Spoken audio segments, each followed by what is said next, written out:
make sure you have actually a single problem that you're focused on at any given point in time and treat it existential.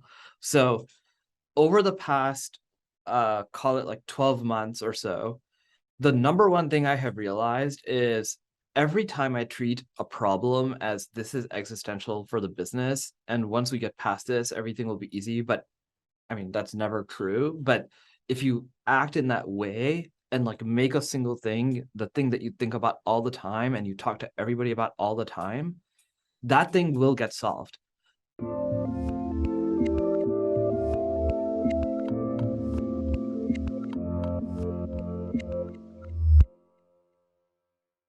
Hey everyone, this is Devin Miller here with another episode of The Inventive Journey. I'm your host, Devin Miller, the serial entrepreneur that's grown several startups into 7 and 8 figure businesses, as well as the founder and CEO of Miller IP Law, where we help startups and small businesses with their patents and trademarks.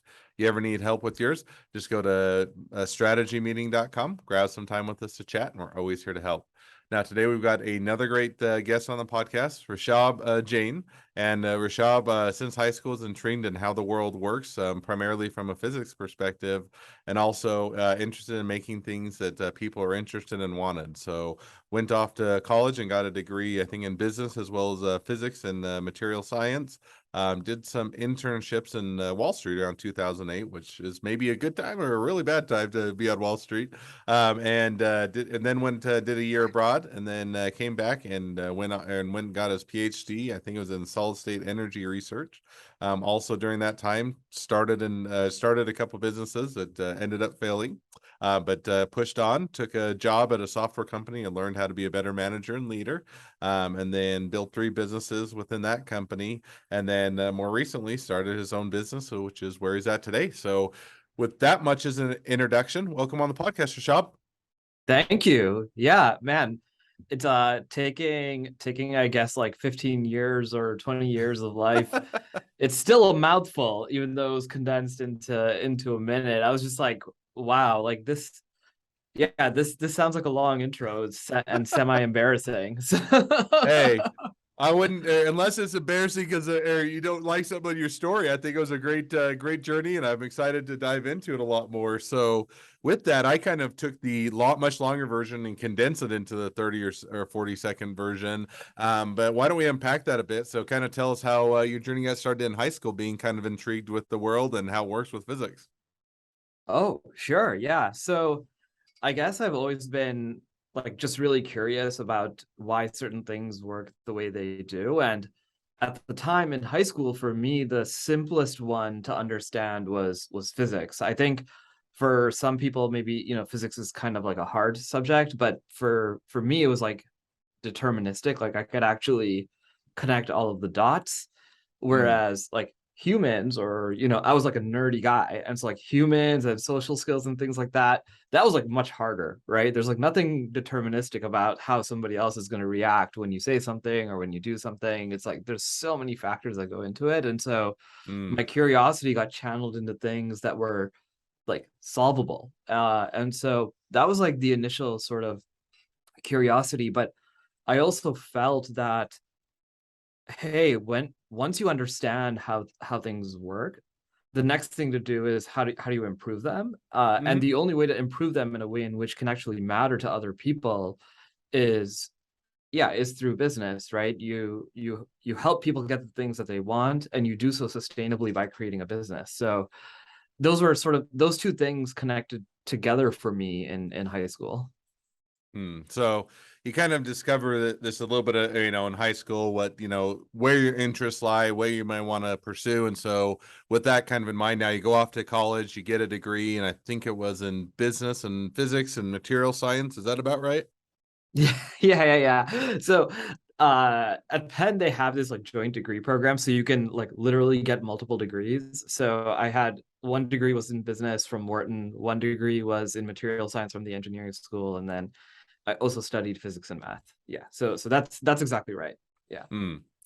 No, and that makes sense. And so, hey, and I'm by all means, I ended up going and getting 4 different degrees, so I'm right there with you, and or plowed through a whole bunch of that as well. So with that, so now you're coming out of college and you've got those degrees, and I think that, so you're coming out, and I I think, was it during school that you did the internship on Wall Street as you were doing that? And kind of how I did that go? think Or did you love it, hate it? And 2008 may not have been the best time for it to be at Wall Street. So I how did all of that go?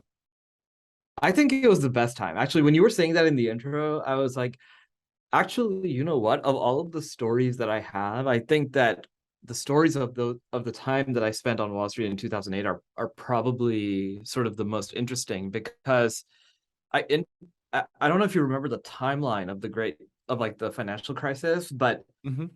early 2008 is when Bear Stearns went under, and late 2008 is when, so after summer is when Lehman Brothers went under. And so that summer was the active quote unquote collapse of the mortgage industry, right? Mm. And so it was, I mean, it was fascinating. It was truly, truly fascinating. And I wouldn't trade that experience for anything, but I saw desks empty in front of me. Behavior inside of companies at that time was very, very volatile. So uh, at the company that I worked at, and I think a lot of other people had this experience that, companies felt, hey, you should just be grateful that you have a job at all, like you have an internship at all, right? Because, it's a hard time to, like, people are not actively hiring, companies are disappearing. So, you should be grateful that you have an internship at all. And so then that caused a lot of people to just, uh, you know, sort of treat new employees in like very interesting ways that obviously led to like very poor retention. So I'll share like a data point where I worked that summer. There were Mm-hmm. 9 of us interning. Exactly one person took the offer to go back. Okay. So Interesting. like one of the things that people don't appreciate about, tough economic times, and this is super pertinent because, we're in a recession now by any sort of, you know, pragmatic definition of a recession. But basically, given that we're in tough financial times now, something that people should realize is actually your best employees become in higher demand. So, anyways, getting back to the point, 8 out of 9 people, only one person took the offer to go back. And that one person happened to be somebody who was also there the prior summer. So it was like an enduring relationship. Everybody who was experiencing this environment for the first time was like, I'm out of here. And Mm. so I happen to be in that category of people who's like, I'm out of here. So that's that's how it impacted my journey. But I share the sort of broader context because I think it impacted a lot of people, right? Mm. Even in my own class from my university that was at this particular company, it impacted 8 out of the 9 people's journeys. So no, and I get that, and you're saying, okay, peace out, I'm done. And not that you didn't enjoy the experience, but you're saying, hey, had my time, did my internship, it was a good experience, and now kind of move on to the next thing. So I think after, if I remember right, after we talked, that after you graduated from college, you ended up going abroad. Is that abroad for a year, or was that during college? Oh yeah, that was right after college. That was more of a flyer, to be totally candid with you. So Mhm. I at the university that I went to, there happens to be these fellowships that pay for you to go abroad for a year after your undergrad. And so I happened to be the recipient of one of those, and basically was like, hey, when else am I going to be able to go experience a different culture, live in a different place, learn from different types of people? And so it was really just, yeah, I guess my curiosity just drove me to go there and just experience a new culture and a new way of life than in the US, right? Now, it happened Mhm. to be in London, and so, the commonality is that we both speak English. But I've got to say that it is a very different country culturally. So So now you say, okay, do that abroad, and I think it always sounds, I never got to, I did, I guess I was going to say I never got to go abroad, but I did actually serve a religious mission for my church for a couple of years, and then I'm going to Taiwan. So it wasn't studying abroad in the sense of educational, but it was still a fun time and a great experience. So now you're saying, okay, come back from going to or being abroad, taking that experience. And I think you came back and decided you're going to do a PhD or study solid state energy. Is that right? Yeah. So actually, I had already secured my PhD. So the way that these sorts of years abroad work is I just deferred my PhD by a year. So I actually did the two in parallel. I got into my PhD program while I was an undergrad, and then said, "Hey, I'll just come the following year while I go abroad for a year in the meantime." So that was like sort of always the plan. The plan was always to go get my PhD and just, continue to follow my curiosity. I just loved understanding, yeah, I loved understanding how things work. And so uh I went and got my PhD in solid state physics, particular focus on energy, exactly like you mentioned. And so I went to a lab, and basically my research project was in the zone of making solar cells that are of a material that absorb infrared light. So you can kind of make transparent solar cells is the idea. And so did a bunch of work in that topic. And in parallel to that, like tried to start a couple of companies. The first one actually Mm, in that same area of building transparent solar cells, and learned the harsh lesson that it turns out it turns out that the hard part of solar energy has nothing to do with the solar cell, mm, actually, and has everything to do with the installation of solar panels and solar cells. So like the solar energy industry from the outside is very different than what it is on the inside. On the inside, it's just like, how do we in a cheap way install solar panels? The cost of solar panels is not the limiting factor at all.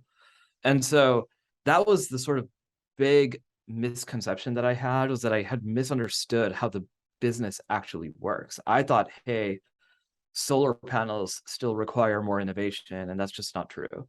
And then later in my PhD, started a business in laboratory data sharing, which ended up, I mean, it was actually a very good market idea. So the market need was very much there. And we actually had a bunch of early customers with labs that were from inside of MIT. That's where I happened to be for my PhD. And so it was sort of easy to get connected into various lab environments. hmm. The core issue there became, like you had said early on in the introduction, I still needed some development on the sort of leadership management side. And I ended up like not having a good relationship with my co-founders, which is why that business eventually ended. And so after my PhD, that was my moment to say, hey, I'm going to go to a place where I can develop as quickly as I can in order to get the skills that I need in order to start something new. So now, and as you're doing, and I just maybe to add a little bit of flavor, because I think you mentioned, so you did the PhD, and first of all, that's interesting that that's the biggest hurdle with solar cells. Now, I've still, as a complete aside, I'm still holding out. So we have some land that we bought, and we hopefully be building in about 1 to 2 years on it, and saving up to get everything in place. And my desire, my wife has no desire, but I'd love to go solar energy, and I'd love to try out the Tesla solar roof where the panels are built into the roof shingles, and maybe that will be the catalyst to make the installation easier if you just do it when you build a house. So we'll see, fingers crossed. But that's a complete aside, just because you talked about solar. I would love to quickly like comment on that All because right, it's 1 minute, just super. because it has really nothing to do with the journey, but it's a fun discussion. So go ahead. so so it turns out, I mean, I think that Elon Musk is like uniquely capable of forcing things to happen. And the solar panel installation, this is the same reason why like the transparent solar cell idea didn't work, which is why there's some relevance. Mm-hmm. Actually, what you'll find is a roofer in general is a very different skill set than an electrician.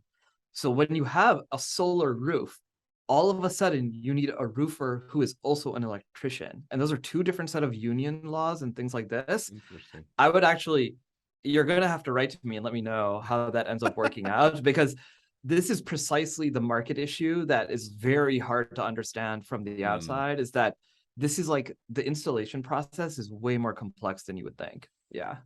Fair enough. Well, I'll when we get there, I'll let you know. I have no idea. And I don't know if I'll end up actually doing it, but I always think it sounds cool, and I always would love to do solar. Not even from like saving money or anything, or even honestly to save the environment, just from the pure independence, want to have my own energy source and be able to have a self-sustaining house. So I'll have to let you know how it goes. But now back to the journey after that fun aside.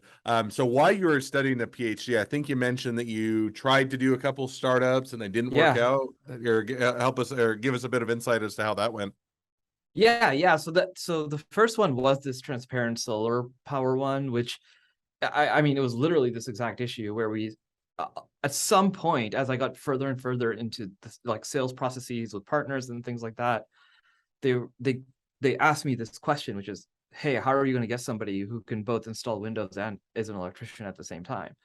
And I was Mm, like, wait a second, I didn't even think about that. And so then I tried to answer that question, and it turns out it's like incredibly difficult to answer, right? Because they're two different unions, they work separately. Like having somebody who happens to have both of those skills or both of those certifications is essentially an impossible task.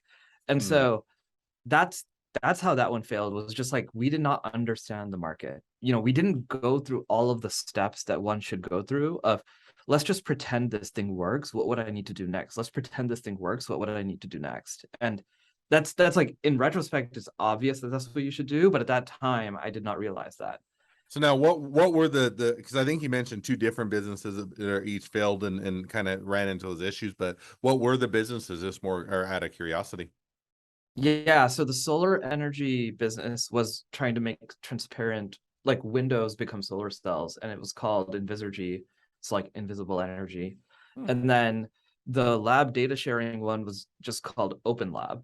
And the idea was we want to make data sharing inside of a laboratory context as easy as possible. And at the time, it was like, do you remember Yammer, which was like sort of the corporate version of Facebook, where it's like an internal collaboration tool, but if you opened the user mm-mm. interface, it sort of looked a little bit like Facebook, but it was for like a business context. And so we were like, hey, we should just build this, but for the laboratory context, because labs actually have a different use case than your standard like tech company, right? And so that was the core idea, was to build a data sharing platform that worked on some of what was, like, at the time, new principles of communication. Interesting. No, Yeah. I love the idea of both of the businesses. So it's too bad they didn't, or too bad they didn't work out because they both sound like they would have been great businesses. But I also like, you talked about a little bit about it's not just, can't. Sometimes I think people get into, especially if you're an engineer, kind of that mindset. Hey, I'll build something cool. That's all I need to worry about, and then I'll figure out how to sell it. Or if the old, if I build it, they will come, and you never really think, how am I going to sell this? How am I going to have the staff? How am I going to build a business around it? Who's going to do it? And kind of like you said, who's going to do the installation? What skill sets do they have? How do I find that? And all of those things. It's just like, well, I just want to build something cool. And if it's cool enough, people will buy it. So I think that that's a great lesson to learn, that, that's a important portion of the business, but not the only thing. And so it sounds like you got the PhD, went through this process, and you said, okay, one of the things I think you mentioned is that you wanted to be a better kind of manager and leader, and Yeah. figure out how to have that aspect, or so in the future you'd be able to do it for your own business. And so now, as you're going through that, I think you went and worked for a software business, is that right? Or software company? Yeah. So after my PhD, so the software business side of it is actually just like, I'm sure a lot of your other guests, it's like a random set of circumstances that led me to join this software company. I was walking around the career fair of MIT, which is largely catered towards undergrads. And this guy just sort of like comes in my way and says, hey, do you want to learn about LiveRamp, which is where I ended up working for 6 years. Mm, And the first words out of my mouth were, hey, just so you know, I'm not a software engineer, right? Like, I'm trying to tell him I'm not a fit for you. And he said, mm, no, don't worry about it. We have lots of people with like various backgrounds, this, blah, blah, blah, blah, blah. And then we talk for 20 minutes, and then I take his card. I go back to my office, and then I give his card to my lab mate, who is actually a software engineer. And I mm, say, you should talk to these guys. They were interesting, but it's a tech company. I don't think it's a good fit for me. Now, I happened to, in that interaction, he gave me his card, I gave him my email address. And so he followed up with me to say, hey, you should apply, you should apply. I knew I wanted to get a job because, like you said, I wanted to grow my managerial and leadership skills. And so I finally said, fine, I'll apply to this role. It looks interesting. And I found out through the course of the interview that, hey, actually, this is like one of these sort of fastest growing tech companies. Maybe this is the fastest way for me to get a managerial or leadership opportunity Mm. and hone those skills, right? Because that was actually the core goal that I had set for myself in my role. And I was very, very lucky that that's exactly what happened. So I joined this company 9 months in. I'm given an opportunity to manage a small team. A few months after that, I I managed the entire sort of part of the company, and then a few months after that, I was managing the department. And so, sort of in like a 2-year time period, which is faster than I was expecting, obviously, when I took the role, but in a 2-year time period, I had become the head of that particular department and got the opportunity to very quickly see what I was good at, what I was not good at, and learn from my experiences while doing that. Interesting. No, that sounds like it was a great opportunity and a great or ability to learn some skills that would be favorable and helpful as you continue on in your career. So now you come and say, okay, I got those skills, learned a bit more about how to be a better manager, leader. I think you also had an opportunity to build some businesses within that company. And at some point, and you'll have to fill us in on when you decided to, more recently this last year, start your own business. And was that kind of, hey, I'm tired of the other business, or hey, I want to be my own boss, or I got this great opportunity or this great idea, or kind of what motivated or prompted kind of going from the software company over to starting your own thing? Yeah. So actually, what had happened sort of in reality was once I felt like I had the skills to go start my own company. So this is sort of 3 years into my job at this previous company. I actually tried to quit. So I went to my manager and I said, "Hey, I'd like to," like, literally the motivation was, I have what I need. I'm just going to go out and figure something out. Hmm. So I said, "Hey, I'd like to leave. And this is good timing. The company's changing direction anyway." There was a bunch of things happening at the company where our business unit was going to become an independent public company. And so the timing also felt good, right? Sort of the business is shifting. And so, hey, this is a good moment for me to leave. We're in a good place anyway. We're going to go become independently public. Time to go. Hmm. And instead, my manager at the time said, "Hey, why don't you just build businesses inside of LiveRamp instead, like the previous company that I worked at?" And so I said, "Okay, I guess that's what I was leaving to do. If, I might as well do that here for a little while and see how that goes." And so I did that for a couple of years. And the short version of the story is, I at the end of the 2-year time horizon, those three businesses were growing well. And so I said to myself, well, actually, at this point, my primary constraint is that, I'm constrained in my ability to like meaningfully create new things inside of an existing business, right? So like, Hmm. I'm get like, a lot of your audience will probably have read The Innovator's Dilemma, or one of these types of books, where the classical thing is, if you try to start something new inside of a larger company, there's only so much that the pre-existing sort of larger org can take.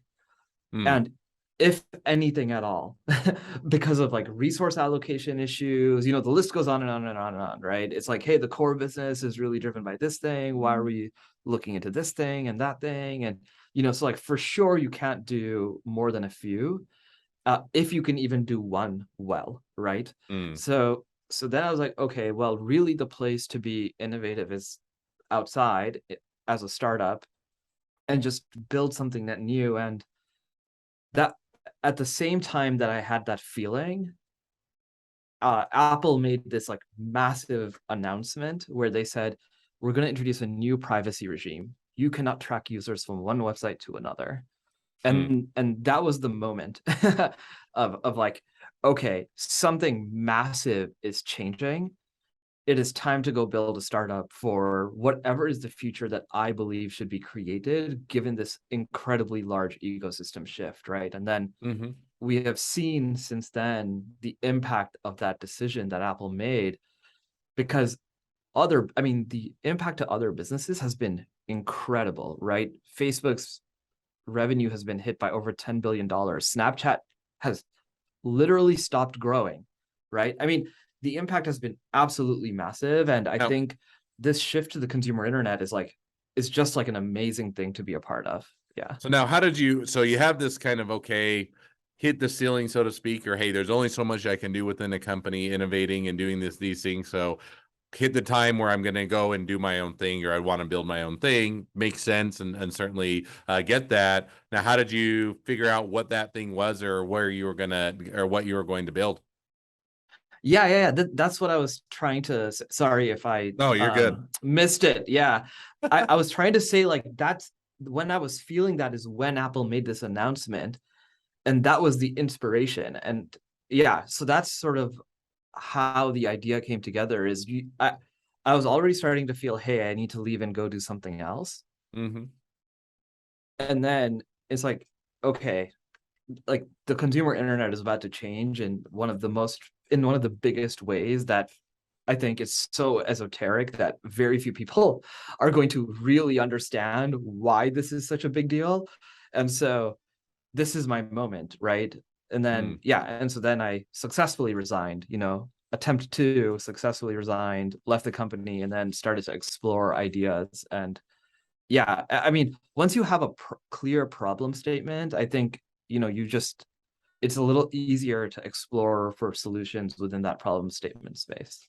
No, it definitely makes sense. So now you come up with the kind of, hey, I'm going to leave. I've got an idea where I'm going to take it, what I'm going to do, and you decide to make that leap. And I think that was, you said, a kind of last year, or a little over a Yeah. year ago.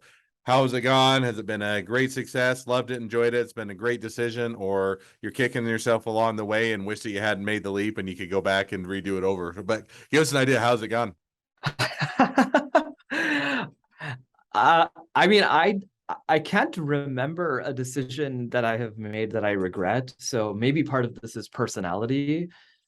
For me, everything is sort of look forward, but yeah, it's been absolutely amazing. It's been absolutely amazing. So I got very lucky. I have a co-founder with whom I have an amazing relationship, and we complement each other's skill set very well. And the business itself has been doing great. We found this sort of, like I was sharing, we had this core problem area that we were exploring around how do people actually interact in this new consumer internet. And the idea that we ended up coming up with is just enabling sort of e-commerce transactions inside of influencer content. And so as I explored that idea space, learning I learned way more about, like, domains that in some cases I did not know as much about, in some cases I knew a lot about, and I was having very interesting two-way conversations. And so I mean, at this point, things are going very well with the business, and luckily in this ecosystem, we're well capitalized, and so we're Mm. not as worried about the sort of like recessionary issues and things like that, at least from like a balance sheet perspective. Um, but for me personally, in terms of the journey, I think it's very hard for me to see a world in which I go back to take a job at this point. I think, like, I, I've been bitten by the bug, so to speak, and it's very hard to go back. No, it definitely makes sense, and I'm right there with you. It is always, it's fun and exciting. Now, it's not all fun and games because there's plenty of hard times along the way. But I think that once you've been bitten by that bug, it's really hard to go back and work for someone else or have someone else captain the ship. So definitely makes perfect sense. So well, as we now have kind of reached the present day kind of point of your journey, it's always a great time to jump to the two questions I ask at the end of each journey. So we'll talk or jump to those now. First question I always ask is, along your journey, what was the worst business decision you ever made? And what'd you learn from it? Yeah. So I think that if I think about my, total journey, I think one of the worst business decisions I made was uh I I'd heard the statistics that building like new businesses inside of an existing business is very hard, Mm, right? And so this is going to what I was saying earlier. We had three products that were all scaling, and at some point you reach a limit in terms of how many new things you can do inside of an existing organization. I knew the data. I knew what behaviors to look for, and I still told myself, you know what, I'm going to be the outlier, right? Mm. And and in retrospect, I mean, what an incredibly stupid thing to do. True, like truly, right? It's like I'm not saying that you shouldn't try things that are hard, but I just think that, if you're going to try things that are hard, and this is the reason why it was a bad business decision. The reason why it was a bad business decision is if you're going to do something that's hard, do something that has a very big payout on the other side. Because, and this is the thing that most people get wrong, which is if you're going to put your heart and soul into it and work incredibly hard, do it for a prize that's big enough at the other side that it actually matters. And so that's sort of like the core thing that I learned that lesson the hard way, which is, hey, make sure you're only ever asking big questions or fighting for big ideas. No, and I like that. I mean, it is, I think it's funny, and I can't remember exactly how it goes, but I mean, building $100,000 business and building a $5 million business takes about the same amount of work. So you might as well go for the $5 million business. And while there's not 100% truth to that, there's a lot of truth because you're going to have to build the business, figure out marketing, figure out sales, figure out the team, figure out how to, or get the product done, and all and on and on, and everything you have to do other than, it's a bit more sales and you might have a bit more staff, but a lot of the stuff you have to do to get that going and manage it and run it are going to be or the same, if not very similar. So I think that's a great mistake to learn from is, hey, if you're going to go for it, you might as well go big. If you're going to put in all this time, money, and effort to build a business, it might as well be something that if it's successful, it's worthwhile to pursue. Exactly Second, right. second question I always ask is, now if you're talking to somebody who's just getting into a startup or a small business, what'd be the one piece of advice you'd give them? Yeah, I think that the biggest learning that I had was make sure you have actually a single problem that you're focused on at any given point in time and treat it existential.